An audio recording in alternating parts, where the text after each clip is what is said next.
Print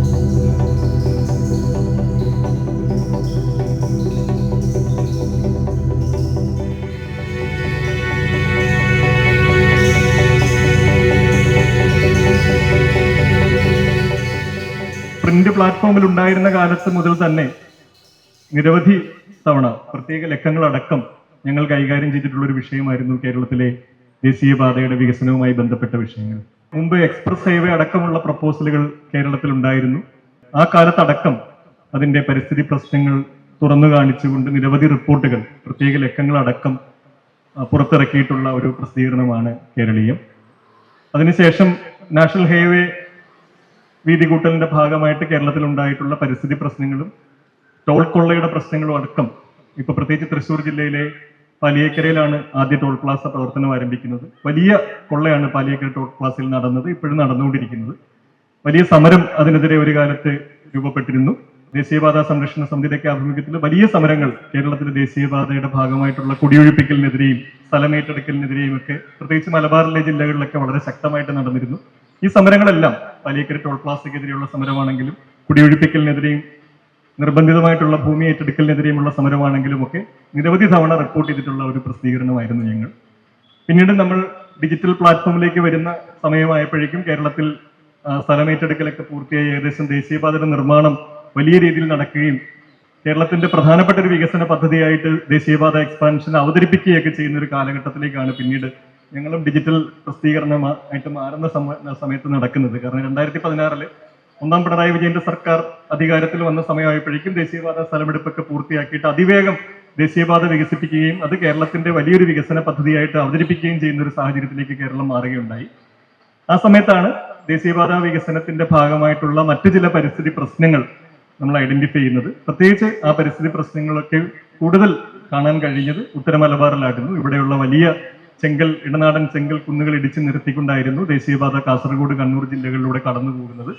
അപ്പൊ അതിന്റെ ഭാഗമായിട്ടുള്ള വാർത്തകളൊക്കെ പുറത്തു വരുന്നതിന് മുന്നേ തന്നെ കേരളീയത്തിന്റെ റിപ്പോർട്ടുകൾ, ഞങ്ങളുടെ കറസ്പോണ്ടന്റ് ആയിട്ടുള്ള മൃദുല ഭവാനി കാസർഗോഡ് ജില്ലയിൽ നിന്നുള്ള റിപ്പോർട്ടുകൾ, ആദ്യ റിപ്പോർട്ടുകൾ 2022 മഴക്കാലം കഴിഞ്ഞ സമയത്ത് തന്നെ ഞങ്ങൾ റിപ്പോർട്ട് ചെയ്യുന്നുണ്ട്. ആ സമയത്ത് വീരമല ഇടിഞ്ഞിരുന്നില്ല, പക്ഷെ വീരമല ഇടിയാൻ സാധ്യതയുണ്ടെന്നുള്ള ആദ്യ റിപ്പോർട്ടുകൾ 2022-23 കാലഘട്ടത്തിൽ തന്നെ നമ്മൾ റിപ്പോർട്ട് ചെയ്യുന്നുണ്ട്. അന്നെടുത്ത ചിത്രങ്ങൾ ഇവിടെ നമുക്ക് കാണാം. മല ഇടിഞ്ഞു തുടങ്ങുന്നതിന് മുന്നേ ഉള്ള ചിത്രങ്ങൾ തന്നെയുണ്ട്. അപ്പൊ ആ രീതിയിൽ വലിയ ചെങ്കൽ കുന്നുകൾ കീറി മുറിച്ചുകൊണ്ട് വരുന്ന ദേശീയപാത ഒരുപക്ഷെ വലിയൊരു ദുരന്തമായിരിക്കാം കേരളത്തിൽ സൃഷ്ടിക്കാൻ പോകുന്നത് എന്നുള്ള ആദ്യ സൂചനകൾ 2022 മുതൽ നമ്മൾ റിപ്പോർട്ട് ചെയ്യുന്നുണ്ട്. 23 വീണ്ടും റിപ്പോർട്ട് ചെയ്യുന്നുണ്ട്. പിന്നീട് ഓരോ മലകളായിട്ട് പല സ്ഥലത്തും ഇടിഞ്ഞു തുടങ്ങുന്ന വാർത്തകൾ 2023 അതിതീവ്ര മഴക്കാലത്ത് കേരളത്തിലുണ്ടായി. നിർമ്മാണം കഴിഞ്ഞ സ്ഥലങ്ങളിൽ പോലും ദേശീയപാതയുടെ നിർമ്മാണത്തിനായിട്ട് ചെയ്ത പ്ലാസ്റ്ററിംഗ് അടക്കം, ഇപ്പൊ സോയിൽ നീനിങ് എന്നൊക്കെ പറഞ്ഞിട്ടുള്ള പ്രക്രിയയുടെ ഭാഗമായിട്ട് നിർമ്മാണ പ്രവർത്തനങ്ങളുടെ ഭാഗമായിട്ട് ചെയ്തിട്ടുള്ള നിർമ്മാണങ്ങൾ പോലും ഇടിഞ്ഞു വീഴുന്ന സംഭവങ്ങൾ കേരളത്തിൽ പിന്നീട് പല സ്ഥലത്തും ഉണ്ടായി. പിന്നീട് 2024 കൂരിയാടൊക്കെ ദേശീയപാത ഇടിഞ്ഞപ്പോഴേക്കും അത് വലിയ സംസ്ഥാന തലത്തിലുള്ള ചർച്ചയായിട്ട് മാറി. അപ്പോഴാണ് ഒരുപക്ഷെ കേരളത്തിലെ മറ്റ് മുഖ്യധാരാ മാധ്യമങ്ങളടക്കം ഈ പ്രശ്നം വളരെ ഗൗരവത്തോടെ കാണുകയും നിരന്തരം ഈ വിഷയം കേരളത്തിന്റെ ഒരു പൊതു ചർച്ചയിലേക്ക് വരികയും ചെയ്യുന്നത്. ഏതാണ്ട് കുടിയൊഴിപ്പിക്കലിനെതിരായിട്ടുള്ള സമരങ്ങളൊക്കെ ഇവിടെ കോമ്പൻസേഷൻ വഴി സർക്കാർ ഏകദേശം അത്തരം സമരങ്ങളൊക്കെ നിശബ്ദമാക്കുന്ന ഒരു സാഹചര്യം 2016 ശേഷം ഉണ്ടായി. അതുകൊണ്ട് തന്നെ ദേശീയപാത വികസനത്തിന്റെ ഭാഗമായിട്ടുള്ള പരിസ്ഥിതി പ്രശ്നങ്ങൾ കേരളത്തിൽ അധികം ചർച്ച ചെയ്യപ്പെടാതെ പോയ ഒരു സാഹചര്യം കൂടി ഉണ്ടായിരുന്നു. ആ സാഹചര്യത്തിലാണ് വീണ്ടും മലകൾ ഇടിയുന്നതും ദേശീയപാതയുടെ പാരിസ്ഥിതിക പ്രശ്നങ്ങൾ വീണ്ടും ചർച്ചയിലേക്ക് വരികയും ചെയ്യുന്ന ഒരു സാഹചര്യം ഉണ്ടായത്. അതിന് ആദ്യകാല സമരങ്ങൾ നടന്ന ഒരു സ്ഥലമാണ് വീരമല പോലുള്ള പ്രദേശത്ത്. വീരമല മലയിടിച്ചിലിനെതിരെ സമരത്തിൽ പങ്കെടുത്ത വീരമല സംരക്ഷണ സമിതിയുടെ ആളുകൾ ഈ പരിപാടിയിൽ പങ്കുചേരുന്നുണ്ട്. ഒരുപാട് വൈകിപ്പോയി എന്നൊരു തോന്നൽ നമുക്കുണ്ട്. ദേശീയപാത നിർമ്മാണം ഏകദേശം പൂർത്തിയാക്കി ഇന്നതിന്റെ പല രീതിയിലുള്ള ഉദ്ഘാടനങ്ങൾ കേരളത്തിൽ നടന്നുകൊണ്ടിരിക്കുന്ന ഒരു കാഴ്ചയും ഇന്ന് നമുക്ക് കാണാൻ കഴിയും. മുഖ്യമന്ത്രി ഒരു ഉദ്ഘാടനം നടത്തുന്നു, പ്രധാനമന്ത്രി മറ്റൊരു ഉദ്ഘാടനം നടത്തുന്നു. ആ രീതിയിലുള്ള ഉദ്ഘാടന മാമാങ്കങ്ങൾ നടക്കുന്ന ഒരു പശ്ചാത്തലത്തിൽ കൂടിയാണ് ദേശീയപാതയുമായി ബന്ധപ്പെട്ട് ഉന്നയിക്കപ്പെടേണ്ട മറ്റു ചില കൺസേൺസ്, പ്രത്യേകിച്ച് പരിസ്ഥിതിയുമായി ബന്ധപ്പെട്ടുള്ള കൺസേൺസ് ഉണ്ട്. മറ്റൊന്ന് കോർപ്പറേറ്റ് കൊള്ളയുമായിട്ട് ബന്ധപ്പെട്ടുള്ള ചില കൺസേൺസ് ആണ്. അതും തീർച്ചയായിട്ടും നമ്മൾ ഉന്നയിക്കേണ്ട വിഷയം തന്നെയാണ്, ഈ തെരഞ്ഞെടുപ്പിൽ ചർച്ച ചെയ്യേണ്ട വിഷയമാണ്. കാരണം ദേശീയപാത വികസനം പാരിസ്ഥിതിക കൊള്ളയ്ക്ക് മാത്രമല്ല, വലിയ രീതിയിലുള്ള കോർപ്പറേറ്റ് കൊള്ളയ്ക്കും കൂടി വഴിയൊരുക്കിയിട്ടുണ്ട്. പ്രത്യേകിച്ച് നോബൽ പൈഗഡെ പോലുള്ള ആളുകളൊക്കെ അക്കാര്യങ്ങൾ വളരെ വിശദമായിട്ട് പഠിച്ചിട്ടുള്ള ആളുകളാണ്. വിവരാവകാശത്തിന്റെയൊക്കെ സഹായത്തോടെ നിരവധി രേഖകൾ അക്കാര്യത്തിൽ പുറത്തു കൊണ്ടുവന്നിട്ടുണ്ട്. അദാനി അടക്കമുള്ള കോർപ്പറേറ്റ് കമ്പനികൾക്കാണ് ഇതിന്റെ നിർമ്മാണ കരാർ കിട്ടിയിട്ടുള്ളത്. അതുപോലെ മേഘ കൺസ്ട്രക്ഷൻസ്, നമുക്കറിയാം ഇലക്ട്രൽ ബോണ്ടിൽ ഏറ്റവും വലിയ തുക കൊടുത്ത ഒരു വലിയ കോർപ്പറേറ്റ് കമ്പനി ആയിട്ടുള്ള മേഘ കൺസ്ട്രക്ഷൻസ് കമ്പനി ഇവിടുത്തെ നിർമ്മാണ കരാറിൽ ഉണ്ടായിട്ടുണ്ട്. ഉത്തരാഖണ്ഡിലെ തുരങ്കപാത ഇടിഞ്ഞു വീണത് അവരുടെ നിർമ്മാണത്തിലാണ് നമുക്കറിയാം. BJP വലിയ രീതിയിൽ സപ്പോർട്ട് ചെയ്തുകൊണ്ടിരിക്കുന്ന ഒരു കോർപ്പറേറ്റ് കമ്പനിയാണ്. അപ്പൊ ആ രീതിയിൽ വലിയ രീതിയിലുള്ള കോർപ്പറേറ്റ് കൊള്ള ഇതിന്റെ നിർമ്മാണത്തിന്റെ ഭാഗമായിട്ട് ഒരു വശത്ത് നടക്കുന്നുണ്ട്. ഇനി ദേശീയപാതയുടെ നിർമ്മാണം പൂർത്തിയായ ശേഷം ടോൾ പിരിവിലേക്ക് പോകുമ്പോൾ വീണ്ടും ടോൾ പിരിവ് കമ്പനികൾ ഈ രീതിയിൽ വലിയ രീതിയിലുള്ള ഒരു കൊള്ളയ്ക്ക് ഉള്ളൊരു വഴിയായിട്ട് ഈ ദേശീയപാതയെ കാണുന്ന സാഹചര്യമുണ്ട്. ഗുരുവായൂർ കൺസ്ട്രക്ഷൻ കമ്പനി കഴിഞ്ഞ 10 വർഷത്തിലേറെയായിട്ട് തൃശ്ശൂർ പാലിയേക്കരയിൽ നടത്തിക്കൊണ്ടിരിക്കുന്ന ഒരു കൊള്ളപ്പിരിവിനെ കുറിച്ച് നമുക്കറിയാം. അത്തരത്തിൽ വലിയ രീതിയിൽ സ്വകാര്യ മൂലധന കമ്പനികൾക്ക് ഇതിലൂടെ വലിയ ലാഭം ഉണ്ടാക്കാനുള്ള ഒരു സംഗതിയായിട്ടും കൂടി, അഴിമതിക്ക് വഴിയൊരുക്കുന്ന ഒരു സംഗതിയായിട്ട് കൂടിയും ദേശീയപാത നിർമ്മാണം മാറിയിട്ടുണ്ട്. പക്ഷെ വികസനം എന്ന് പറയുന്ന ഒരു ഒറ്റ വാക്കിന്റെ പിന്നിൽ ഇക്കാര്യങ്ങളൊക്കെ മറച്ചു വെച്ചുകൊണ്ട് വലിയ രീതിയിലുള്ള ഉദ്ഘാടന മാമാങ്കങ്ങളൊക്കെ നടത്തി ദേശീയപാത വികസനം എന്നുള്ളതിന്റെ പിന്നിൽ ഇത്തരം കൺസേൺസ് ഒക്കെ, ഇത്തരം നമ്മൾ ഉന്നയിക്കേണ്ട പല കാര്യങ്ങളും മറച്ചു വെക്കാനുള്ള ശ്രമമാണ് നടത്തുന്നത്. ഈ കാര്യങ്ങൾ ഉന്നയിച്ചു കഴിഞ്ഞാൽ നമ്മൾ വികസന വിരോധികളാണ്, അതിവേഗ പാതകളിലൂടെ സഞ്ചരിക്കാൻ നിങ്ങളും അതിവേഗ പാതകളിലൂടെ സഞ്ചരിക്കുന്നതല്ലേ, പിന്നെ എന്തിനാണ് നിങ്ങൾ ഇത്തരത്തിലുള്ള വികസന വിരോധം പറയുന്നത് എന്നുള്ള ചോദ്യമാണ് കേരളത്തിൽ പലപ്പോഴും കേട്ടുകൊണ്ടിരിക്കുന്ന ചോദ്യങ്ങളൊക്കെ കേൾക്കുന്ന മനുഷ്യരാണ് ഇവിടെ ഉള്ളത്. പക്ഷെ ഇതൊക്കെ തീർച്ചയായിട്ടും കോർപ്പറേറ്റ് കൊള്ളയെക്കുറിച്ചും കേരളം പോലെ വളരെ പരിസ്ഥിതി ലോലമായ ഒരു പ്രദേശത്തിന്റെ പാരിസ്ഥിതികമായിട്ടുള്ള പ്രാധാന്യത്തെക്കുറിച്ചും ആ പരിസ്ഥിതി ലോലതയെക്കുറിച്ചും ഒക്കെ സംസാരിച്ചുകൊണ്ട് മാത്രമേ നമുക്ക് മുന്നോട്ട് പോകാൻ കഴിയൂ എന്നുള്ളൊരു യാഥാർത്ഥ്യം ഇതിനകത്തുണ്ട്. അഴിമതി തുറന്നു കാണിച്ചുകൊണ്ടേ നമുക്ക് മുന്നോട്ട് പോകാൻ കഴിയുന്നൊരു യാഥാർത്ഥ്യമുണ്ട്. വികസനം എന്നുള്ള ഒരു വാക്കിനെ മുൻനിർത്തി, അല്ലെങ്കിൽ വികസനം എന്നുള്ള ഒരു സങ്കല്പത്തെ മുൻനിർത്തി, ഒരു കൃത്യമായ ഒരു നിർവചനമൊന്നുമില്ലാത്തൊരു സങ്കല്പമാണ്. ആ സങ്കല്പത്തെ മുൻനിർത്തി മറ്റെല്ലാ ആരോപണങ്ങളെയും മറികടന്ന് ഇലക്ഷനെ നേരിടാനുള്ള ഒരു തയ്യാറെടുപ്പിലാണ് കേരളം ഭരിക്കുന്ന മുന്നണിയും നമുക്കറിയാം. അതുകൊണ്ട് തന്നെ ഈ ചോദ്യങ്ങൾ, വികസനത്തെ സംബന്ധിച്ചുള്ള വളരെ പ്രധാനപ്പെട്ട ചോദ്യങ്ങൾ ദേശീയപാത വികസനത്തിന്റെ പിന്നിലുണ്ട്. വികസനം എന്നുള്ള സങ്കല്പത്തെ തന്നെ ചോദ്യം ചെയ്യുന്ന വളരെ പ്രധാനപ്പെട്ട സംഗതികൾ ദേശീയപാത വികസനത്തിന്റെ പിന്നിലുണ്ട്. അപ്പൊ ആ ചോദ്യങ്ങൾ ഈ തെരഞ്ഞെടുപ്പിൽ ഉന്നയിക്കുകയും എല്ലാ രാഷ്ട്രീയ പാർട്ടികളുടെയും ശ്രദ്ധ ഈ വിഷയത്തിലേക്ക് വരികയും ചെയ്യുക എന്നുള്ളതിന്റെ ഒരു ലക്ഷ്യത്തോടു കൂടിയാണ് നമ്മൾ ഈ ഒരു പ്രോഗ്രാം ഇലക്ഷന് മുന്നോടിയായിട്ട് സംഘടിപ്പിക്കുന്നത്. കേരളത്തിന്റെ ജൈവ വൈവിധ്യത്തെയും നമ്മുടെ ഒരു പരിസ്ഥിതി ലോലതയും കേരളത്തിലെ പലതരത്തിലുള്ള മനുഷ്യരുടെ ഉപജീവനത്തിൽ ലൈവ്ലിഹുഡിനെയും പരിഗണിക്കാതെയുള്ള ഒരു വികസനം എന്നുള്ളൊരു സങ്കല്പത്തിൽ നമുക്ക് മുന്നോട്ട് പോകാൻ കഴിയില്ല എന്ന് നിരവധി പദ്ധതികൾ നമ്മളെ പഠിപ്പിച്ചൊരു ചരിത്രം നമുക്കുണ്ട്. അതുകൊണ്ട് തന്നെ ദേശീയപാതയെ ബന്ധപ്പെട്ടുള്ള ചോദ്യങ്ങൾക്ക് ദേശീയപാതയുടെ ഉദ്ഘാടനം എന്ന് കഴിഞ്ഞാൽ പോലും തീർച്ചയായിട്ടും പ്രസക്തിയുണ്ട്. ആ പ്രസക്തി വൈകാതെ തന്നെ പല രൂപത്തിൽ നമ്മളുടെ മുന്നിൽ പ്രത്യക്ഷപ്പെടും എന്ന് തന്നെയാണ് കരുതുന്നത്. അപ്പൊ അക്കാര്യങ്ങളൊക്കെ പല മേഖലകളിൽ നിന്നുകൊണ്ട് പല ആസ്പെക്റ്റിൽ സംസാരിക്കാൻ പറ്റുന്ന ആളുകളുടെ ഒരു പാനലാണ് നമ്മൾ ഈ കാര്യത്തിൽ ഒരുക്കിയിരിക്കുന്നത്.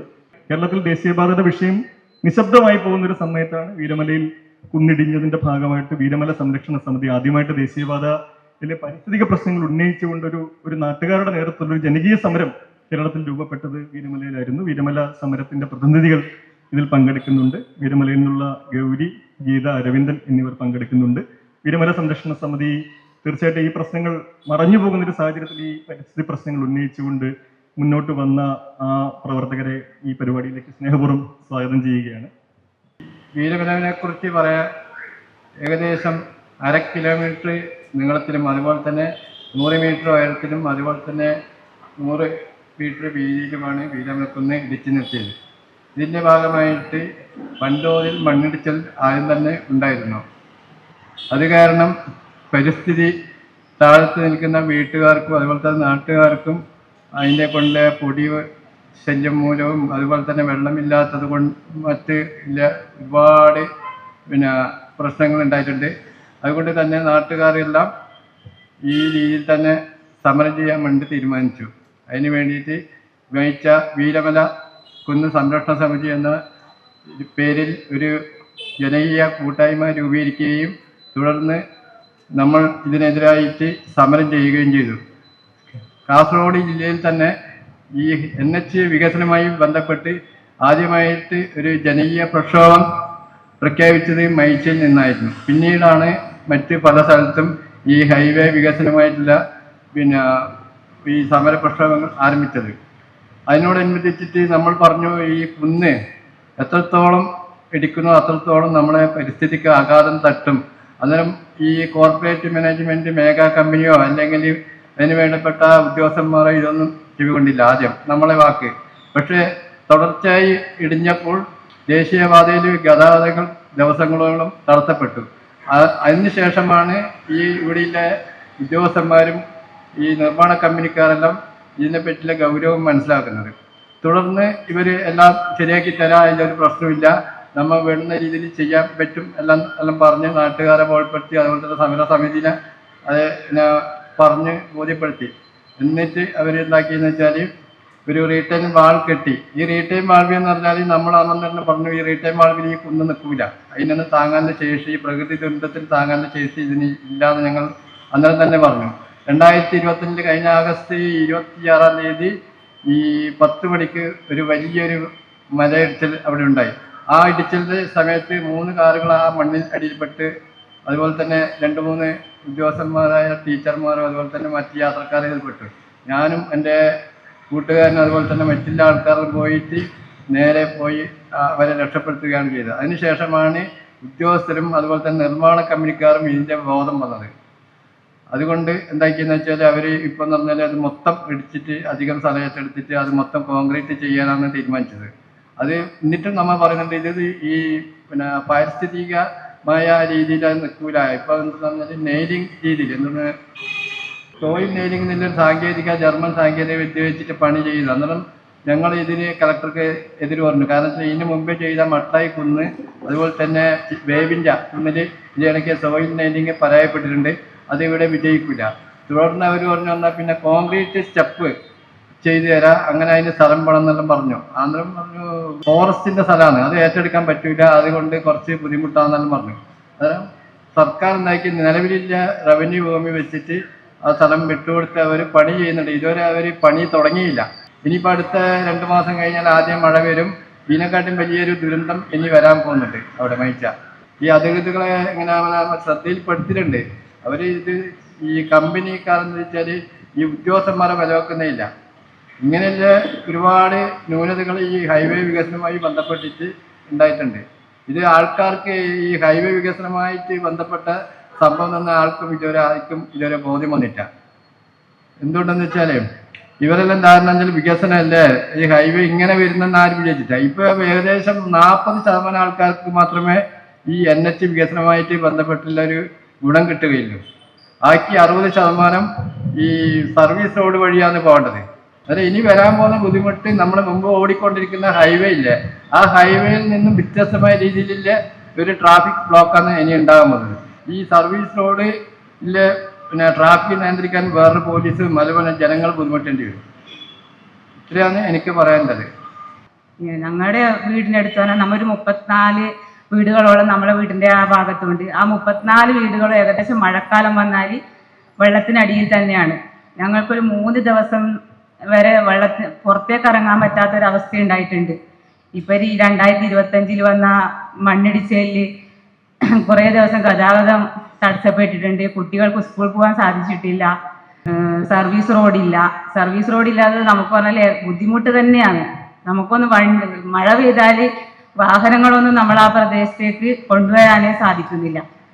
നമ്മൾ റോഡിൽ വെച്ചിട്ട് താഴേക്ക് ഇറങ്ങിയിട്ട് നടക്കാനും പറ്റൂല. ഏകദേശം മുട്ടോളം വെള്ളത്തിൽ നനഞ്ഞിട്ടാണ് വീട്ടിലേക്ക് എത്താറ്.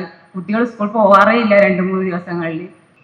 എന്തായാലും ഇതിനൊരു പ്രതിവിധി കാണണം തന്നെയാണ് എൻ്റെ അഭിപ്രായം. നമ്മുടെ വികസനം അത് നല്ലത് തന്നെ. അതിൽ ഞങ്ങൾ ഒരുപാട് ആഹ്ലാദിച്ചു ഞങ്ങളുടെ നാട്ടുകാർ വികസനം വരുമ്പോൾ. കാരണം ഞങ്ങൾ ഇടുങ്ങിയ റോഡല്ലേ, അതിൽ 1000കണക്കിന് വണ്ടി പോകുന്നു. പക്ഷെ വികസനം 6 വരി പാത അതൊക്കെ ഞങ്ങൾ ഭയങ്കര സ്വപ്നമായിരുന്നു. പക്ഷെ ഇപ്പൊ ഞങ്ങൾ ഭയങ്കര വിഷമത്തിലാണ്, ശരിക്കും വിഷമത്തിലായുള്ളത്. എൻ്റെ വീട് ഹൈവേ തന്നെയാണ്, റോഡ് സൈഡ് തന്നെയാണ്. ഇപ്പൊ ഞങ്ങൾ ആ റോഡിലേക്ക് ഒന്ന് കയറണമെങ്കിൽ ഒരു കാല് ഞങ്ങൾ വെക്കുമ്പോൾ ഇവിടം വരെ ഞങ്ങൾ മണ്ണിൽ ത്രാവയായിരുന്നു. അവരടുത്ത് രാവിലെ ഞങ്ങൾ പോയി പറയും, നിങ്ങൾ കുറച്ച് വെള്ളമൊക്കെ ഇവിടെ ഇതാക്കിയിട്ട് നിങ്ങൾ ജോലി ചെയ്യും, അല്ലെങ്കിൽ ഞങ്ങൾ സമ്മതിക്കൂല. ആ പറയുന്ന സമയത്ത് കുറച്ച് വെള്ളം കൊണ്ടുവന്ന് ഇവിടെ ഇതാക്കും. വീണ്ടും ഒരു പണി തുടങ്ങും. വല്ല പുക പോലെ മണ്ണങ്ങ് പാറിയിട്ട് 4 വർഷമായി ഞങ്ങളിത് അനുഭവിക്കുന്നു. 4 വർഷം ഏകദേശം കുട്ടികൾക്കും മുതിർന്നവർക്കും ശ്വാസം മുട്ട് ഇന്ന അസുഖം ഇല്ലാതില്ല. ഇപ്പൊ എൻ്റെ തൊട്ടടുത്തുണ്ട്, ആ വീട്ടിൽ 3 പേർക്കും അസുഖമാണ്. ഞാൻ കളവ് പറയുന്നല്ല കേട്ടോ, സത്യമാണ്. വനജ എന്ന് പറയുന്നവരെ വീട്ടിലാണ്. അവർ ഇന്ന് രാവിലെ വരെ ആശുപത്രിയിൽ പോയി. ഹൈലർ വലിച്ചിട്ട് ദിവസം അതന്നെയാണ് ഇപ്പൊ അവരുടെ അവസ്ഥ. അവര് ചെറിയ കുഞ്ഞ്, ഇതുവരെ കുഞ്ഞിക്ക് ശ്വാസം മുട്ട ഒന്നും ഉണ്ടായിട്ടാ. 4 വയസ്സിലെ മോള് ആ കുട്ടിയെ ആശുപത്രി കൊണ്ടുപോയിന്ന്. അതിന്റെ ആ കുഞ്ഞിന്റെ അമ്മ, അതിനും ശ്വാസം മുട്ടാണ്. ഇതൊക്കെ എൻ്റെ വീട്ടിന് അരുവത്തില്ല, ഞാൻ ദിവസം കാണുന്ന സംഭവമാണ്. വളരെ ബുദ്ധിമുട്ടിലാണ് ഞങ്ങൾ പോകുന്നത്. അപ്പം ഇതേ നമ്മുടെ മൈച്ച എന്ന് പറഞ്ഞാൽ വീരമലക്കുന്ന്, അത് ഞങ്ങളുടെ ഏറ്റവും ഒരു ഭാഗ്യമായിരുന്നു ഞങ്ങളെ. അതിനൊക്കെ കീറി മുറിച്ച് വല്ലാതെ അവസ്ഥ നിലയിൽ അങ്ങ് ആക്കിയിട്ടായിട്ടുള്ളത്. അളന്നു കൊടുത്തേ അത്രയൊന്നുമല്ല അവരത് ഈ കോപ്പറേറ്റീവ് ചെയ്തിട്ടുള്ളത്. നമ്മൾ നമ്മുടെ അതിന്റെ ഉത്തരവാദിത്തപ്പെട്ട അളന്ന് കൊടുത്തതല്ല ചെയ്തിട്ടുള്ളത്. അതിനെക്കാട്ടി ഒരുപാട് അകലേക്ക് അങ്ങ് അളന്ന് അവര് ഇഷ്ടപ്രകാരം എടുക്കുക ചെയ്യുന്ന മണ്ണ്.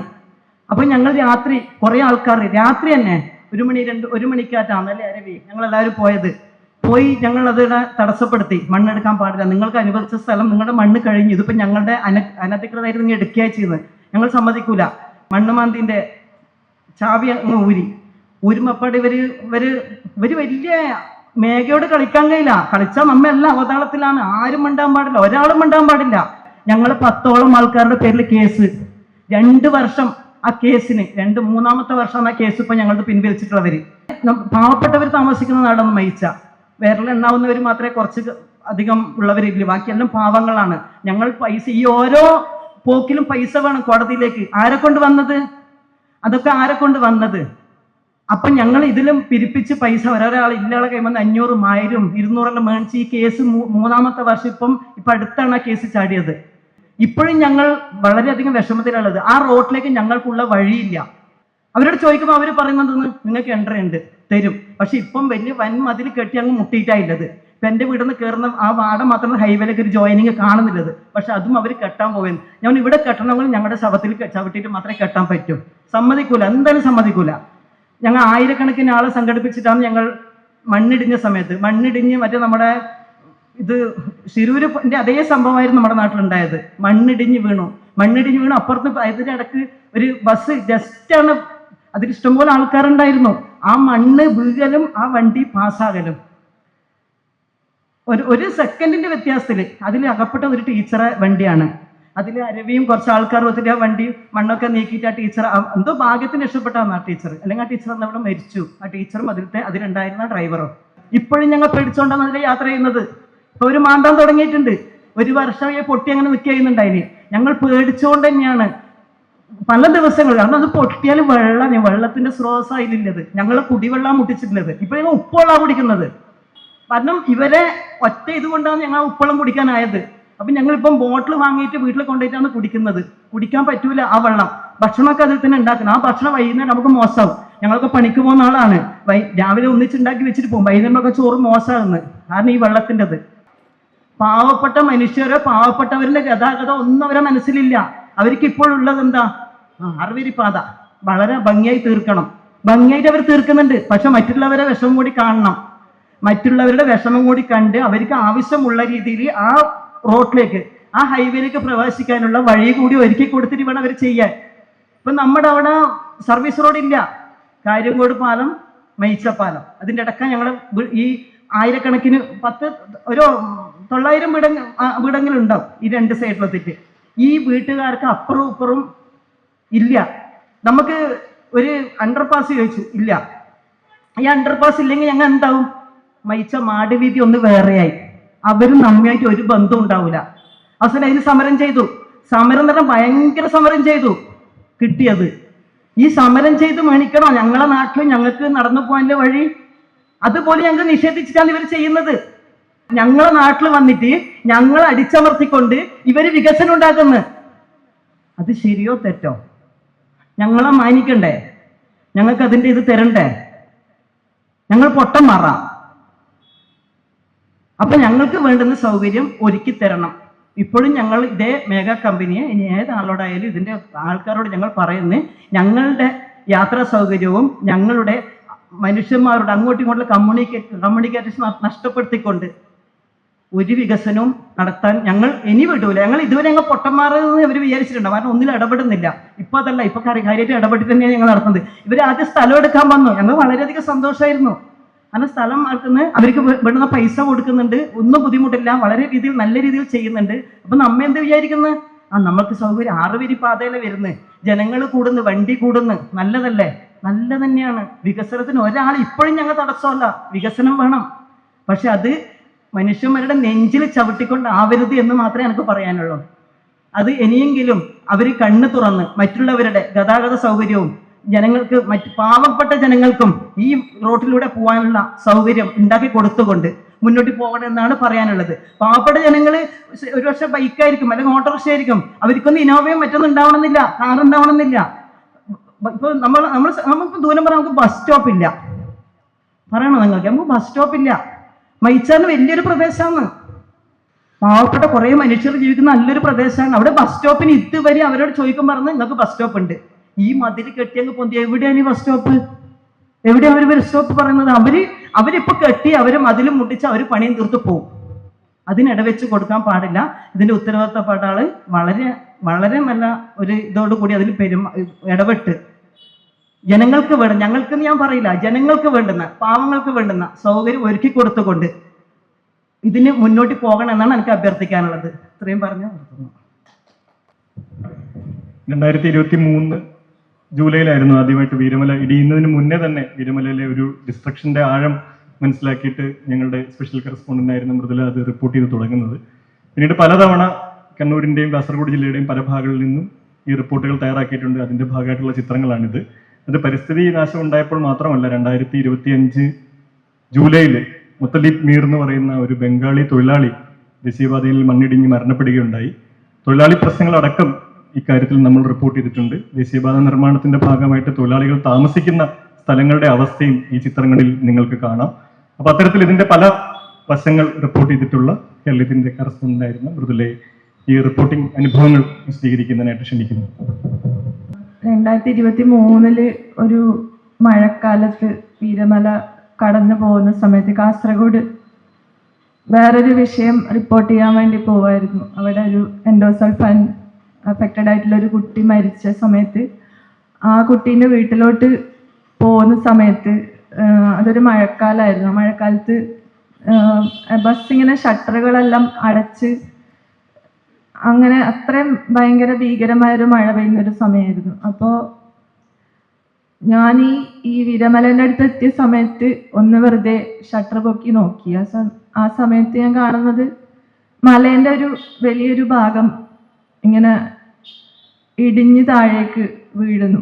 അപ്പോൾ അത് എന്നുവെച്ചാൽ ആ മഴയത്ത് അത് കാണുക എന്ന് പറഞ്ഞാൽ തന്നെ ഭയങ്കര ഒരു ഭീകരമായൊരു കാഴ്ചയായിരുന്നു. ഒന്നാമത് ഇങ്ങനെ തുറന്നെടുത്ത് നിൽക്കുന്ന ഒരു വലിയ നീളത്തിലുള്ളൊരു മല, കുറച്ച് ദൂരം കടന്നു പോകണം അത് പാസ് ചെയ്ത് പോകുമ്പോൾ. അപ്പോൾ അത് കാണുമ്പോൾ ഉണ്ടായിട്ടുള്ള ഞാൻ തിരിച്ചു വരുന്ന സമയത്ത് അത്രയും മഴയില്ല. അപ്പോൾ ആ ഭാഗത്ത് മൊത്തം ആ നാട്ടിലെ ആളുകൾ കൂടി നിൽക്കുന്നുണ്ട്, കളക്ടർ ഉണ്ട്, അങ്ങനെ പലരും അവിടെ ഉണ്ട്. അപ്പോൾ ഞാനിത് പറയുന്നത് നമ്മുടെ നാട്ടിലെ മാധ്യമങ്ങൾ അല്ലെങ്കിൽ മുഖ്യധാരാ മാധ്യമങ്ങൾക്ക് ഒരിക്കലും പരിസ്ഥിതി അല്ലെങ്കിൽ നമ്മൾ നിലനിൽക്കുന്ന ഭൂമി ഒരിക്കലും ഒരു വലിയൊരു എന്താ പറയുക ഒരു വിഷയമല്ലാതെ ആവാറുണ്ട്. അപ്പോൾ എപ്പോഴാണ് നമ്മൾ എക്കോളജി അല്ലെങ്കിൽ പരിസ്ഥിതിയെക്കുറിച്ച് സംസാരിക്കേണ്ടത്, അല്ലെങ്കിൽ ഇപ്പം പരിസ്ഥിതി ആഘാതം എന്ന് പറയുമ്പോൾ തന്നെ അത് പരിസ്ഥിതിൻ്റെ മാത്രം ഒരു ഫിസിക്കലായിട്ടുള്ള അതിൻ്റെ മുകളിൽ പതിക്കുന്ന മുറിവുകളോ അല്ലെങ്കിൽ അതിൽ ഇല്ലാതാവുന്ന നമ്മൾ കാണുന്ന സമയത്ത് അവിടെ നിന്ന് നീക്കം ചെയ്യപ്പെടുന്ന ഭൂമിയോ ഒന്നുമല്ല. നമ്മളെല്ലാവരും നിൽക്കുന്ന, എല്ലാവർക്കും തുല്യ അവകാശമുള്ള, എല്ലാവർക്കും എല്ലാ ജീവജാലങ്ങൾക്കും നിലനിൽക്കാൻ വേണ്ടിയാണ് ഈ ഭൂമിയുള്ളത്. അപ്പോൾ അതിൻ്റെ മുകളിലേക്ക് ഇപ്പോൾ നേരത്തെ വീരമലയെന്നുള്ള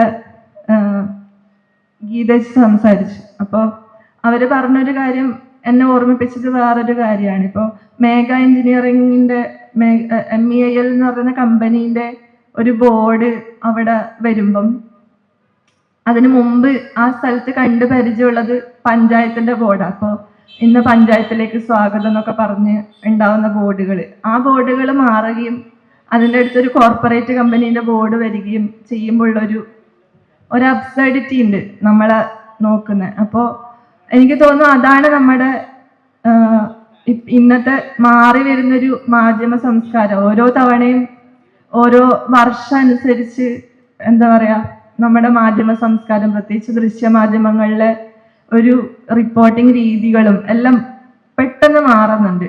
അതിലിപ്പം ന്യൂസ് വാല്യൂ വളരെ പേഴ്സണലായിട്ടുള്ള, വളരെ എന്താ പറയുക അൺഇമ്പോർട്ടൻ്റ് ആയിട്ടുള്ള പല കാര്യങ്ങളുമാണ്. ഇപ്പം ആരും അങ്ങനെ പ്രത്യേകിച്ച് ഗ്രൗണ്ടിലൊന്നും ഇറങ്ങി റിപ്പോർട്ട് ചെയ്യാൻ വലിയ താല്പര്യപ്പെടുന്നില്ല. ആ രീതിയിലേക്ക് മാറിയിട്ടുണ്ട്. അപ്പോൾ ഇത്തരത്തിലുള്ള ഒരു മാധ്യമ പ്രവർത്തനം എന്തുകൊണ്ടാണ് പ്രാധാന്യമുള്ളതെന്നും കൂടെയാണ് എനിക്ക് പറയാനുള്ളത്. കാരണം ഇല്ലാതെ നമുക്ക് നിലനിൽക്കാൻ പറ്റില്ല. ഈ സമയത്ത് ഒരു 2023 മുതൽ 25 ഡിസംബർ വരെയുള്ള ഈ പ്രദേശത്ത് നിന്ന് പകർത്തിയ ചിത്രങ്ങളാണ് ഇവിടെ ഉള്ളത്. എല്ലാവരും കാണുക. അതിൽ കൂടുതൽ എനിക്കൊന്നും പറയാനില്ല. ഇതിലെ പല റിപ്പോർട്ടുകളും തയ്യാറാക്കുന്ന സമയത്ത് ഞങ്ങൾക്ക് ഉപകാരപ്പെട്ടിരുന്ന ഒരു പഴയ പുസ്തകം സീക്ക് തയ്യാറാക്കിയ ഉത്തരമലബാറിലെ ചെങ്കൽ കുന്നുകളെ കുറിച്ചിട്ടുള്ള പുസ്തകമായിരുന്നു. തീർച്ചയായിട്ടും അതിന്റെ പിന്നിൽ പ്രവർത്തിച്ചിരുന്ന ഒരു വ്യക്തി കൂടിയാണ് ഡോക്ടർ എം എ കൃഷ്ണൻ. എന്താണ് ഈ മലകളുടെ ഒരു പാരിസ്ഥിതിക പ്രാധാന്യം എന്ന് സംസാരിക്കുന്നതിനായിട്ട് അദ്ദേഹത്തെ സ്നേഹപൂർവ്വം ക്ഷണിക്കുന്നു. വളരെ ശാസ്ത്രീയമായിട്ടുള്ള അക്കാദമിക തലത്തിലുള്ള പഠനങ്ങളൊന്നും നടക്കാത്തൊരു മേഖലയാണ് ഇടനാടൻ ചെങ്കൽ കുന്നുകൾ. നമ്മുടെ കാടിനെ കുറിച്ച്, വെസ്റ്റേൺ ഘട്ടിനെ കുറിച്ചിട്ടൊക്കെ ഒരുപാട് പഠനങ്ങൾ നടന്നിട്ടുണ്ട്. ഗാഡ്ഗിലിന്റെ റിപ്പോർട്ട് നമ്മുടെ മുമ്പിലുണ്ട്. പക്ഷെ അതിൻ്റെയൊക്കെ താഴ്വാരമായിട്ടുള്ള ഇടനാടൻ ചെങ്കൽ കുന്നുകൾ എന്ന് പറയുന്ന ഒരു വിശാലമായ ലാൻഡ്സ്കേപ്പിനെ ഇപ്പോഴും വേണ്ടതുപോലെ മനസ്സിലാക്കുന്നില്ല എന്നതിൻ്റെ നമ്മുടെ പോളിസികൾ ഉണ്ടാക്കുന്നവരും നിർമ്മാണ പ്രവർത്തനങ്ങൾ ചെയ്യുന്നവരും ഒക്കെ തന്നെ നമ്മുടെ സ്റ്റേറ്റ് പ്രത്യേകിച്ചിട്ട് ഈ ഒരു കാര്യത്തെ വേണ്ടതുപോലെ മനസ്സിലാക്കാത്തതിൻ്റെ ഏറ്റവും വലിയ ദുര്യോഗമാണ് നമ്മൾ ഇന്ന് അനുഭവിക്കുന്നത്. NH17 എന്ന് പറയുന്ന ഒരു റോഡുണ്ടായിരുന്നു. ആ റോഡിലൂടെ നടന്ന് സ്കൂളിൽ പോയിരുന്ന ഒരാളാണ് ഞാൻ. അത് ദേശീയപാതയായിരുന്നു, അതൊരു ജനകീയ പാത കൂടിയായിരുന്നു. ഒരു ഗ്രാമജീവിതത്തിന്റെ എല്ലാ നൈരന്തര്യവും അതുപോലെ കാത്തിരുന്ന ഒരു ഹൃദയരേഖയായിരുന്നു പഴയ NH17. അതാണ് ഇപ്പോൾ NH66 ആയിട്ട് മാറുന്നത്. അപ്പോൾ NH66 പോകുമ്പോൾ അതൊരു എക്സ്പ്രസ് ഹൈവേ ആണ്. ദേശീയപാത NH എന്നൊക്കെ പറയുമ്പോഴും സാധാരണ മനുഷ്യന്, ഞാൻ നേരത്തെ പറഞ്ഞിരിക്കുന്ന ഈ ഗ്രാമത്തിന്റെ ഹൃദയപക്ഷത്ത് നിൽക്കുന്ന അവിടുത്തെ ഓരോ ചലനങ്ങളും അറിയുന്ന ഒരു ഗ്രാമജീവിതത്തിന്റെ എല്ലാ നന്മകളെയും ഇല്ലാതാക്കിയിട്ട് ഒരു വലിയ മതിൽ, രാജ്യങ്ങളെ വേർതിരിക്കുന്ന കൊറിയയിലോ ജർമ്മനിയിലോ ഒക്കെ ഉണ്ടാവുന്ന രണ്ട് രാജ്യങ്ങളെ, രണ്ട് പ്രത്യയശാസ്ത്രങ്ങൾ വേർതിരിക്കുന്ന മതിൽ പോലെ ഓരോ ഗ്രാമത്തിലും വലിയ മതിലുകൾ, പടിഞ്ഞാറുള്ളവർക്ക് സൂര്യോദയവും കിഴക്കുള്ളവർക്ക് സൂര്യാസ്തമനവും കാണാൻ പറ്റാത്ത രീതിയിലുള്ള വലിയ മതിലുകൾ ഉണ്ടാവുന്നു. ആ മതിലുകൾ ഭൂമിയിലുള്ള മതിൽ മാത്രമല്ല, ഹൃദയത്തിലുള്ള ഒരു മതിലും കൂടിയായിട്ട് മാറുന്നു. ഇനിയൊക്കെയും ഇനി ജനിക്കുന്ന അല്ലെങ്കിൽ ഇനി ഈ നമ്മുടെ ഭൂമിയെ മനസ്സിലാക്കുന്നവർ, നമ്മുടെ നാടിനെ മനസ്സിലാക്കുന്നവരൊക്കെയും NHന്റെ മതിലിന്റെ അപ്പുറവും ഇപ്പുറവും എന്ന രീതിയിലാണ് ചിന്തിക്കുക. പുതിയ കുട്ടികൾ, സഞ്ചരിക്കുന്ന കുട്ടികൾ, അവർക്ക് 1.5 കിലോമീറ്റർ കോത്തായമുക്കിൽ നിന്നും അല്ലെങ്കിൽ പടിഞ്ഞാറ് വെള്ളൂർ സ്കൂളിലേക്ക് പോകണമെങ്കിൽ പൊട്ടൻശ്ശേരിയുടെ അടുത്ത് പോയിട്ട് വീണ്ടും തെക്കോട്ട് വരണം എന്ന രീതിയിൽ അവരുടെ തലച്ചോറിൽ അങ്ങനെ ഒരു രേഖ ഉണ്ടായിട്ട് മാറും. പക്ഷെ നമ്മൾ പഴയ മനുഷ്യർ, പണ്ട് ഈ നാടിനെ കണ്ടിരുന്നവർക്ക് അങ്ങനെയല്ല. ആ ഒരു സങ്കടമാണ് ഇവിടെ മൈസൂരിലുള്ള ആളുകളൊക്കെ പറഞ്ഞിരിക്കുന്നത്. അവരനുഭവിക്കുന്ന പ്രശ്നം എന്താണ്? ഇവിടെ പ്രധാനമായിട്ടും അതുണ്ടാക്കിയിരുന്ന പാരിസ്ഥിതിക പ്രശ്നം. എനിക്ക് തോന്നുന്നു വീരമല കുന്നിലെ സമരം നടക്കുന്നതിന് തൊട്ട് മുമ്പ് തന്നെ, ഏറെക്കുറെ ആ കാലത്ത് തന്നെ, അതിന് മുമ്പ് തന്നെ ഈ പ്രശ്നത്തെ ഏറ്റവും ആദ്യം നടന്ന ഏറ്റവും ഐതിഹാസികമായ സമരം കീഴാറ്റൂരിലെ സമരമാണ്. പക്ഷെ കീഴാറ്റൂരിലെ സമരം ഒരു വയൽ സംരക്ഷണത്തിന് അതിന്റെ രാഷ്ട്രീയത്തെ മുൻനിർത്തിയിട്ടുള്ള ഒരു സമരമായിരുന്നു. അപ്പോൾ അന്ന് നമ്മൾ കുന്നിനെ കുറിച്ച് നമ്മൾ ആലോചിക്കാതിരിക്കുന്നു. സത്യത്തിൽ വീരമലയിലെ സമരത്തിന്റെ തുടർച്ചയാണ്, അല്ലെങ്കിൽ കീഴാറ്റൂരിലെ സമരത്തിന്റെ തുടർച്ചയാണ് വീരമലയിലെ സമരം എന്ന് നമ്മൾ മനസ്സിലാക്കാതെ പോകുന്നു. ഈ നാഷണൽ ഹൈവേ നിർമ്മിക്കാൻ കരാർ ഏറ്റെടുത്തിരിക്കുന്ന കമ്പനികളും നാഷണൽ ഹൈവേ അതോറിറ്റിയും നമ്മുടെ ഭരണകൂടവും ഒക്കെ കാണുന്ന ഒരു കാര്യമുണ്ട്. ചാർലി ചാപ്ലിന്റെ ഗോൾഡ് റഷ് സിനിമയിൽ ഒരു ബിഗ് ജിം എന്ന പേരുള്ള ഒരു കഥാപാത്രമാണ്. ചാപ്ലിന്റെ കൂടെ വലിയ 7 അടി പൊക്കമുള്ള ഒരാളാണ്. ഒരു ഘട്ടത്തില് ഈ വലിയ മനുഷ്യൻ വിശപ്പ് കൊണ്ട് ചാപ്ലിനെ കാണുമ്പോൾ ഒരു കോഴിയായിട്ട് തോന്നുന്നു, ആഹാരമായി തോന്നുകയാണ്. നമ്മുടെ ഹൈവേ അതോറിറ്റിക്കും ഈ കമ്പനികൾക്കും ഒക്കെ നമ്മുടെ കുന്നുകൾ കാണുമ്പോൾ അതൊരു ആഹാരമാണ്. ഈ കുന്നെടുത്തിട്ടാണ് കീഴാറ്റൂർ വയൽ നികത്തേണ്ടത്. ഈ അലൈൻമെന്റിലുള്ള ഇതിന്റെ റോഡിന്റെ പ്ലാനില് ഒരുപാട് മാറ്റങ്ങൾ, അതിനെ കുറിച്ചിട്ടൊക്കെ വളരെ വിശദമായിട്ടൂടെ സംസാരിക്കും.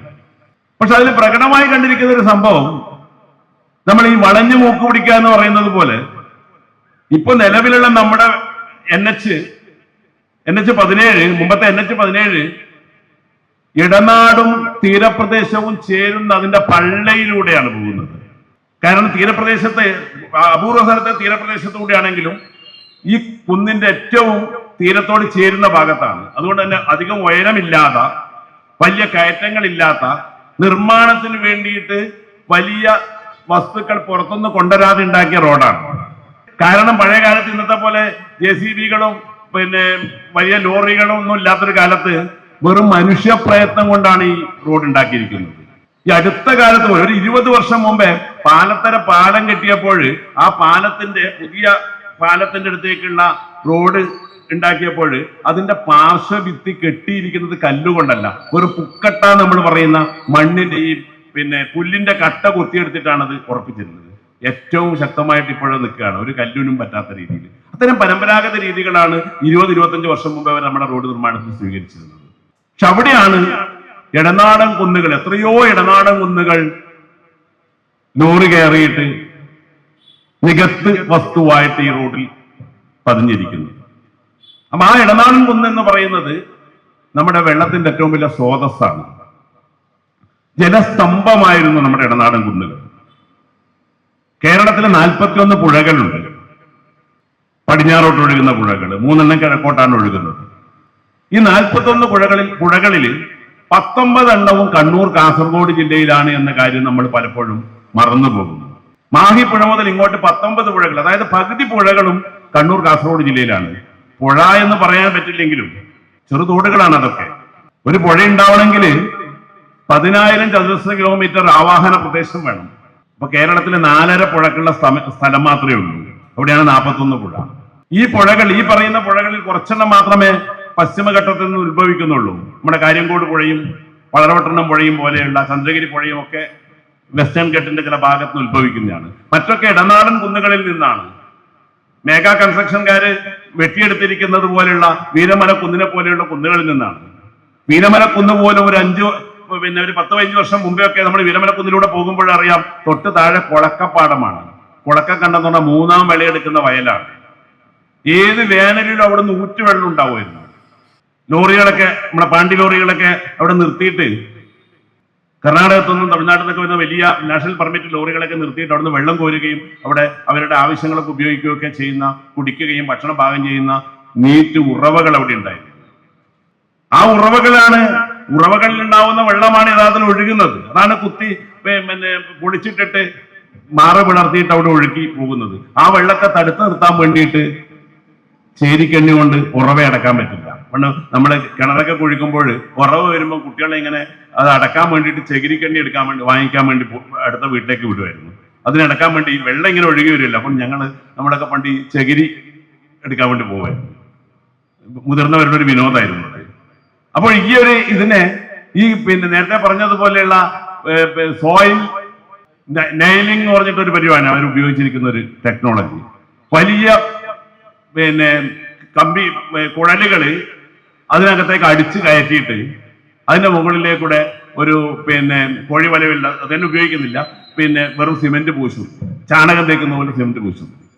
എത്രയോ കാലമായിട്ട് ഈ വെള്ളത്തിനെ കുടിച്ചു നിൽക്കാനുള്ള കഴിവുള്ള സ്പോഞ്ച് പോലുള്ള ഈ പുഴകളെയൊക്കെ, ഈ 41 പുഴകളെയും വെള്ളം എത്തിക്കുന്ന ഈ ജലസ്തംഭത്തിൽ നിന്നും ഇത് കുത്തി ഒഴുകി താഴേക്ക് പോകും. അതിന് സിമെന്റ് ഒന്നും ഒരു പ്രശ്നമല്ല.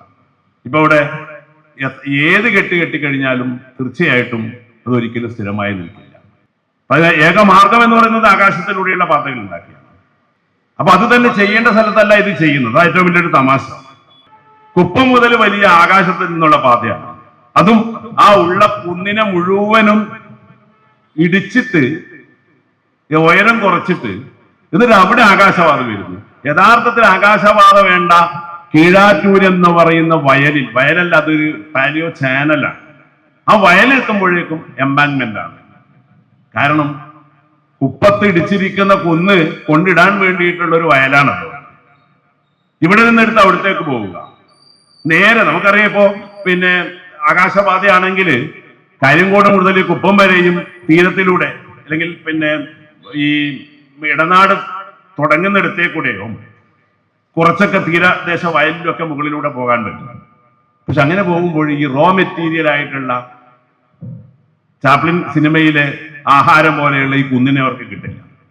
അങ്ങനെ കുന്നിടിച്ചിട്ട്, അതാണ് കുപ്പത്തുണ്ടായിരുന്ന ഏറ്റവും വലിയ പ്രശ്നം എന്ന് പറഞ്ഞാൽ, കുപ്പത്തില്ല മലയുടെ ഒരു ഹൈവേക്ക് പിന്നെ അതിന്റെ കയറ്റത്തിന് ഒരു പരിമിതിയുണ്ട്. മറ്റേ വലിയ ചെങ്കുത്തായ കയറ്റം പറ്റില്ല. അതുകൊണ്ട് അവിടെ കുന്നിങ്ങനെ കുഴിച്ച് താക്കുകയാണ് ചെയ്തത്. അപ്പൊ അങ്ങനെയാണ് അവിടുത്തെ വലിയ ഒരു ഫാക്ടറിയെ രക്ഷപ്പെടുക, ഒരു വലിയ ഒരു പിന്നെ ഒരു സ്ഥാപനത്തെ രക്ഷപ്പെടുത്താൻ വേണ്ടിയിട്ടും അതിന്റെ സൈഡ് റോഡുകൾ അതിന്റെ തൊട്ട് മുമ്പിലേക്ക് ലോഡ് ഇറക്കാൻ വേണ്ടിയുള്ള സൗകര്യമൊക്കെ ഉണ്ടാക്കാവുന്ന രീതിയിൽ ചെയ്തതാണ്. പക്ഷെ ഇപ്പോൾ ആ സ്ഥാപനം തന്നെ ഇടിഞ്ഞു വീഴാൻ പറ്റുന്ന ഒരു അവസ്ഥയിലേക്ക് എത്തിയിരിക്കുന്നു. ഓരോ സൗകര്യങ്ങൾക്ക് വേണ്ടിയിട്ടാണ്. ഇതിനൊക്കെയുള്ള ഈ പറയുന്ന DPR ആരും കണ്ടവരില്ല. അങ്ങനെ ഒരു സംഭവം തന്നെ ആകാശത്ത് ഒരു മായയാണ്. ഒരുപാട് നീക്കുപോക്കുകൾ ചില വ്യവസ്ഥാപിത താല്പര്യത്തിന്റെ ഭാഗമായിട്ട് ഇതിൽ ചെയ്തിട്ടുണ്ട്. അപ്പൊ അതിൽ ഏറ്റവും വലിയ ഒരു പ്രശ്നം എന്ന് വെച്ചാൽ ഈ വെള്ളത്തിന്റെ ചില പ്രധാന സമയ പരിമിതി, ചില അത്യാവശ്യ ചില കാര്യങ്ങൾ മാത്രം സൂചിപ്പിച്ചു പോകാം.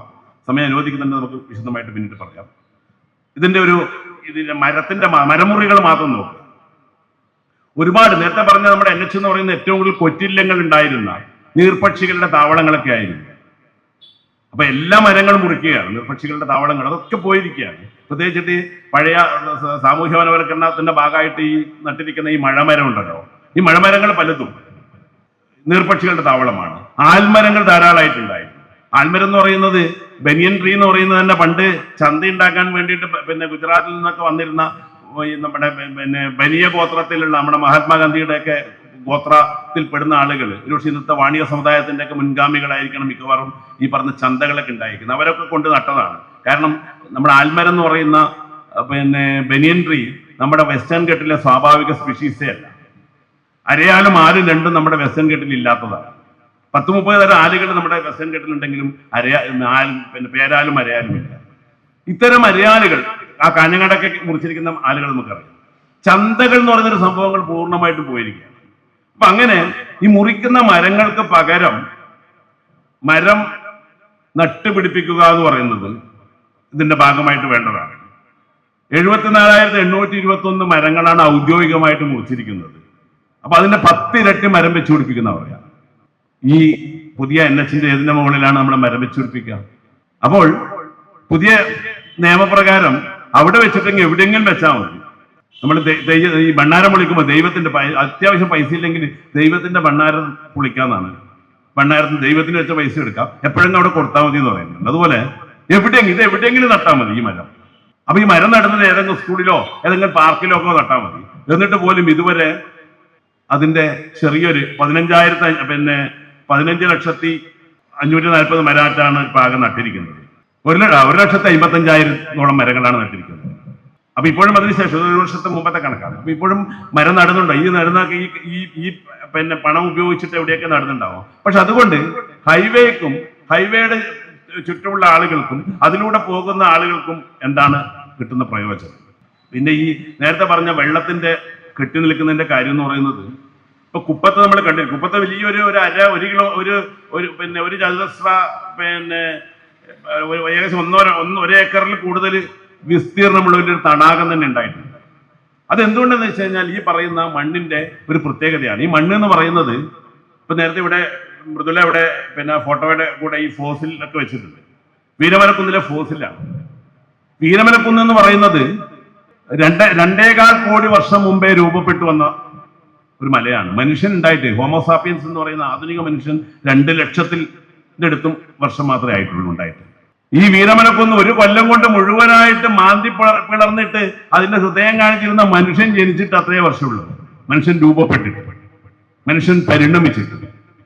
പക്ഷെ ഈ കുന്ന് പരിണമിക്കുന്നത് അതിന് എത്രയോ 100 കണക്കിന് മടങ്ങ് വർഷം മുമ്പേ, 2.25 കോടി വർഷം മുമ്പേ ഉണ്ടായിരിക്കുന്ന ഒരു ഫോർമേഷനാണ് യഥാർത്ഥത്തിൽ ഈ പറയുന്ന കുന്ന് എന്ന് പറയുന്നത്. നമ്മുടെ അഗ്നിപർവ്വതം പൊട്ടിയിട്ടാണ്, ആഗ്നേയശിലയാണ് നമ്മുടെയൊക്കെ ബേസ് റോക്ക് എന്ന് പറയുന്നത്. ആ ബേസ് റോക്കിൽ അടിസ്ഥാന ശില നമ്മുടെ കരിങ്കല്ലിന്റെ പല രൂപങ്ങളുണ്ട്. കൃഷ്ണശിലകളുണ്ട്, അവിടെ ക്വാർട്സ് പോലുള്ള സാധനങ്ങളുണ്ട്, നമ്മുടെ വെള്ളാരങ്കല്ലുണ്ട്.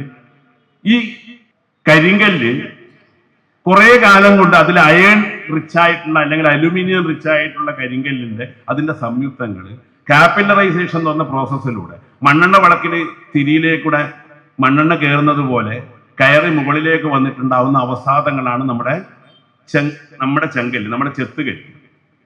ആ ചെത്തുകല്ലിന്റെ പല രൂപത്തിലാണ് നമ്മുടെ ചരൽ മണ്ണും ചേടിയും ഒക്കെ അതിന്റെ ഭാഗമായിട്ടുണ്ട്.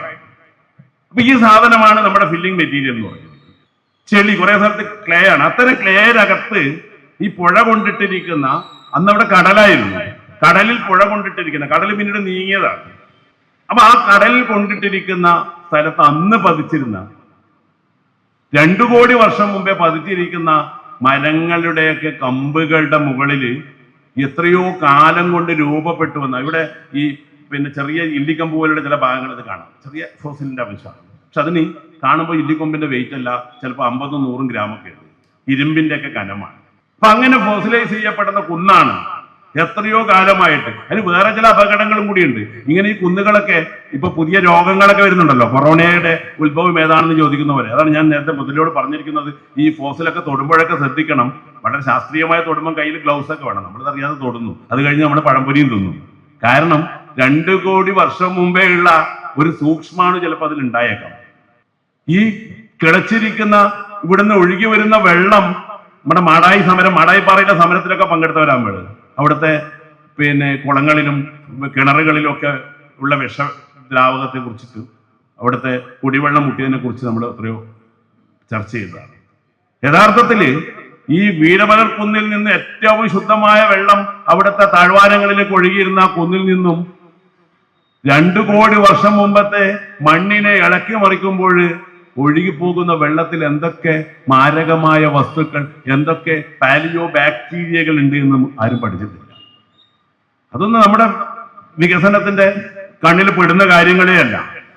അതുപോലെ തന്നെ ഈ ടാർ മിക്സിങ്ങിനൊക്കെ വേണ്ടി ഉപയോഗിക്കുന്ന, അതുണ്ടാക്കുന്ന വിഷമുണ്ട്. ഇത് നേരിട്ട് മാത്രമല്ല, ടാർ മിക്സിംഗ് യൂണിറ്റുകൾ പല സ്ഥലത്തും പല ആളുകളുടെയും പ്രാദേശിക, കാരണം ഇതിന്റെ ഈ പങ്കാളിത്ത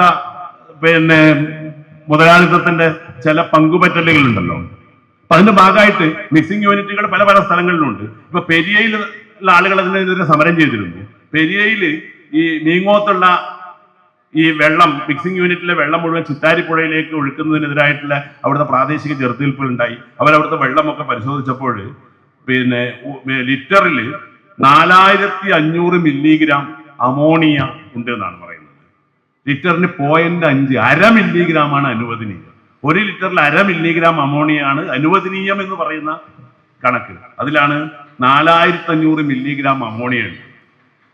0.3 മില്ലിഗ്രാമാണ് ഇരുമ്പ് അനുവദനീയം. 3500 മില്ലിഗ്രാമാണ് അവിടെ വെള്ളത്തിൽ ഇരുമ്പുള്ളത്. എന്നാൽ അതിന്റെ വലിപ്പം നോക്കുക. ഈക്കോളി ബാക്ടീരിയ എന്ന് പറയുന്നത് വളരെ കുറച്ചുണ്ടായി കഴിഞ്ഞാൽ തന്നെ കുടിവെള്ളമല്ല. അവിടെ 100 മില്ലി ലിറ്റർ വെള്ളത്തിൽ 9222 കോളനികൾ, ഈക്കോളി കോളനികൾ ഉണ്ട് എന്നാണ് പറയുന്നത്. വീരമലയിലെ കുന്നിലെ വെള്ളത്തിന്റെ ശുദ്ധിയൊന്നും കുറിച്ചിട്ടൊന്നും പഠിക്കേണ്ടത് അവരല്ല, സമരക്കാരല്ല പഠിക്കേണ്ടത്.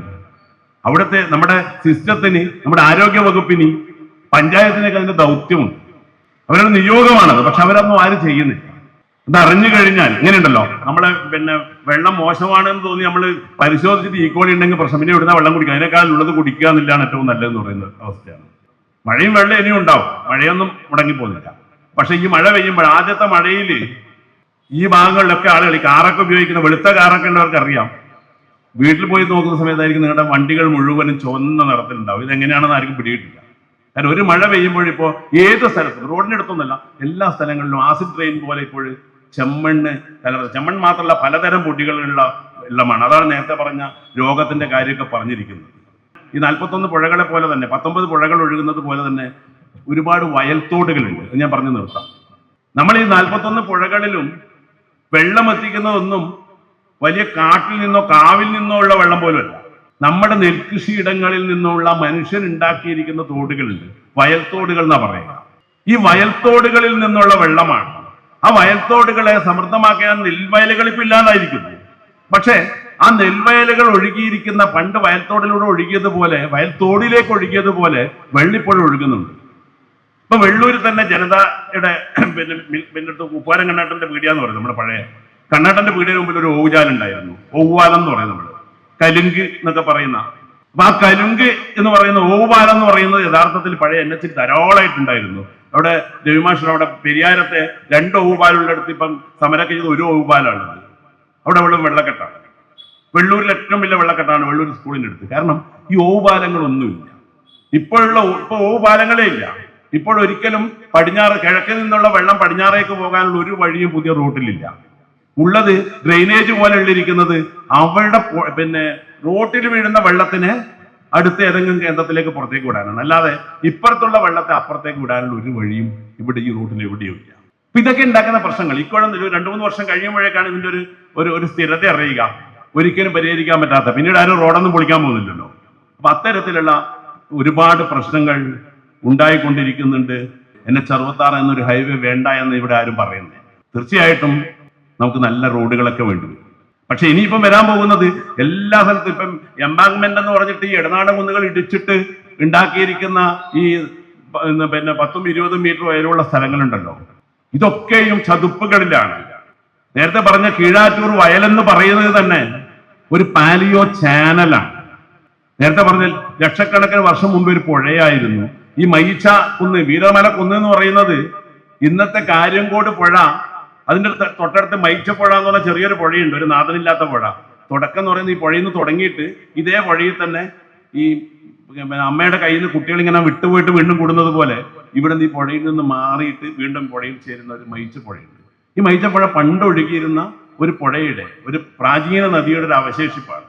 അങ്ങനെയുള്ള സമയത്ത് ഈട് വെച്ചിരിക്കുന്ന, കൊണ്ടിട്ടിരിക്കുന്നതാണ് ഈ മയിച്ച, ഈ പറയുന്ന വീരമല എന്ന് പറയുന്ന കുന്ന്, അല്ലെങ്കിൽ മട്ട്ലായി കുന്ന് എന്ന് പറയുന്നത്. മട്ട്ലായിക്ക് അടുത്തുണ്ടല്ലോ നമ്മുടെ ഒരു തോടുണ്ട്, മട്ട്ലായി, ചെറുവത്തൂരിന്റെ അടുത്തുള്ള മട്ട്ലായി തോട് എന്ന് പറഞ്ഞൊരു ചെറിയ തോടുണ്ട്. ഈ തോട് ചെമ്പ്രകാനത്തിന് കുന്നിൽ നിന്ന് ഉത്ഭവിച്ചിട്ട് നേരിട്ട് ഏർപ്പ് പുഴ എന്നൊക്കെ പറഞ്ഞ് കവായി കായലിൽ പതിക്കുന്ന ഒരു ചെറിയ പുഴയാണ്. പുഴയായിട്ട് പെടുത്തിയിരിക്കുന്നില്ല, എന്നാൽ പുഴയുടെ എല്ലാം സ്വതന്ത്രമായിട്ട് ഒഴുകുന്നൊരു ചെറു തോടാണ്. പക്ഷെ അത് പണ്ട് വലിയ തോടായിരുന്നു, വലിയൊരു പുഴയായിരുന്നു. കീഴാറ്റൂർ വയൽ എന്നാണ് നമ്മൾ പറയുന്നത്, ആറായിരുന്നു. എടയടക്കം വയൽ എന്ന് പറയുന്ന കണ്ണൂർ കാസർഗോഡ് ജില്ലയിലെ ഏറ്റവും വലിയ വയലേല എന്ന് പറയുന്നത് എടയടക്കം വയലാണ്. എടയടക്കം വയലിൽ ആന പോയ പോലെ എന്നുള്ള ചൊല്ലുണ്ട് നമ്മുടെ നാട്ടിൽ. ആന വലുതാണ്, പക്ഷെ എടയടക്കം വയലിൽ പോയാൽ അതൊന്നും കാണാനുണ്ടാവില്ല. നമ്മൾ ചില ആളുകളുടെ ഭക്ഷണശീലത്തെ കുറിച്ച് പറയുമ്പോൾ എത്ര കഴിച്ചാലും വയറെന്നറിയാത്തവരാണ് എടയടക്കം വയലിൽ ആന പോയ പോലെ എന്ന് പറയാം. അപ്പൊ ആ എടയടക്കം വയലിലേക്കൂടെ ഇപ്പൊ ട്രെയിനാണ് പോകുന്നത്. അപ്പൊ എടയടക്കം വയൽ എന്ന് പറയുന്ന ആ ഒരു വയൽ എന്ന് പറയുന്നത് പണ്ടുണ്ടായിരുന്ന വലിയൊരു നദിയായിരുന്നു. ഈ ഹൈഡ്രോളജിയെയും ഈ ഒരു പ്രകൃതിയുടെ മൊത്തം താളത്തെയും ഒക്കെ മാറ്റിക്കൊണ്ടാണ്, തകർത്തുകൊണ്ടാണ് ഈ ഒരു പാത വരുന്നത് എന്നത്, അത് ഉണ്ടാക്കുന്ന ഇമ്പാക്ട്, അതിന്റെ ഭവിഷ്യത്ത് എന്താണെന്നത് നമ്മൾ അറിയാനേ ഇരിക്കുന്നുള്ളൂ. ഇത് ഒറ്റ കൊല്ലം കൊണ്ട് തീരുന്നതല്ല, നിരന്തരമായി പ്രശ്നങ്ങൾ ഉണ്ടായിക്കൊണ്ടിരിക്കും എന്നതാണ്. ഉണ്ടാവാതിരിക്കട്ടെ എന്ന് നമുക്ക് പ്രാർത്ഥിക്കാൻ വേണ്ടി നമുക്ക് ആഗ്രഹിക്കാൻ പറ്റൂ. പക്ഷേ ഒരിക്കലും നമ്മൾ വിചാരിക്കുന്നത് പോലെ അല്ലല്ലോ കാര്യങ്ങൾ നടക്കുക.